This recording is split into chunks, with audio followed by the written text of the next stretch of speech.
Hello everyone, myself Dr. Nutan. I am an interventional cardiologist.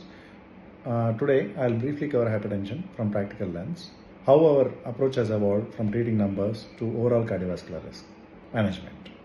If we have to understand the burden of hypertension overall, it is 1.3 billion people are affected by hypertension, and yet only less than 25% are people are under the control. Hypertension is a leading modifiable risk factor for ischemic heart disease, stroke, and kidney failure. In countries like India, the developing countries, the challenge is even more higher due to a gap in the adherence and also the diagnosis and awareness. Recently, there has been shift in the clinical approach. Traditionally, BP has been managed only based on the thresholds. Today, we follow the risk-based approach. The stage 1 begins at the BP of 130/80. Treatment decisions depend on overall cardiovascular risk, not just the blood pressure. This marks a shift from reactive to preventive care. There has been advancement in the diagnosis too. Earlier, we relied only on the office BP, which had biases like white coat hypertension and observer bias. Now, we use ABPM and also the home-based BP monitoring. These help diagnose the masked and nocturnal hypertension. It also improves accuracy and decision making. Risk stratification is a key in the management of hypertension. Current management integrates risk calculators and target organ damage assessments. The presence of organ damage automatically places the patient in a high-risk category. It requires a target BP of less than 130/80 and also early and more aggressive treatment. Another important component of management is lifestyle modification, which is the foundation of everything.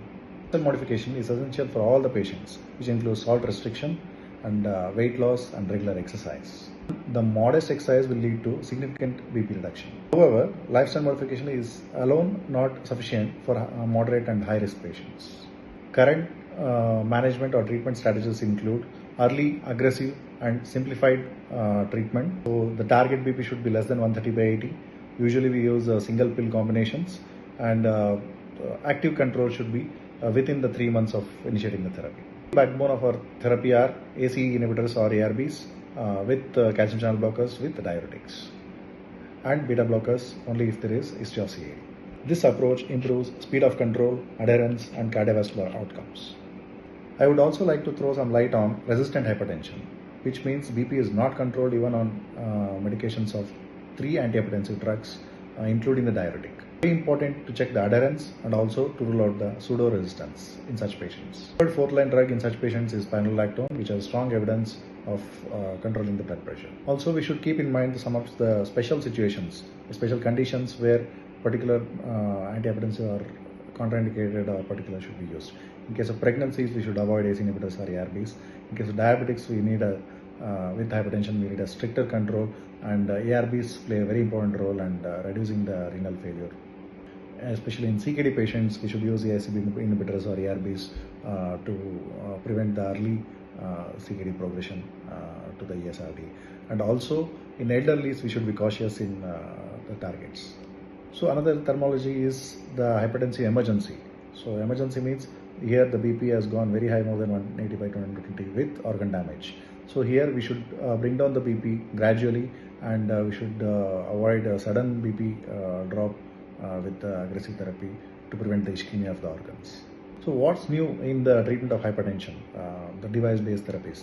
The newer invention is the renal denervation therapy, which is used in the resistant hypertension cases. So renal denervation therapy reduces the sympathetic activity, and it provides a good control in patients as an adjunct therapy in patients who had resistant hypertension. So what is the future of hypertension management or care? So we are moving towards the wearable devices, ambulatory BP monitoring, and AI-driven risk prediction, and also long-acting therapies like RNA-based drugs have been in the pipeline for the treatment of the hypertension. So the goal of hypertensive therapy is better adherence, more personalized care, and also the early intervention.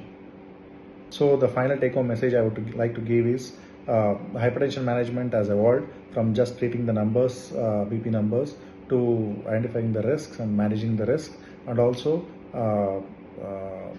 preventing the diseases and predicting the complications of the hypertension.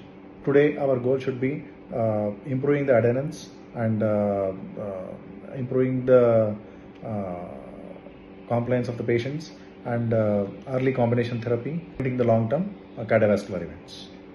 Thank you.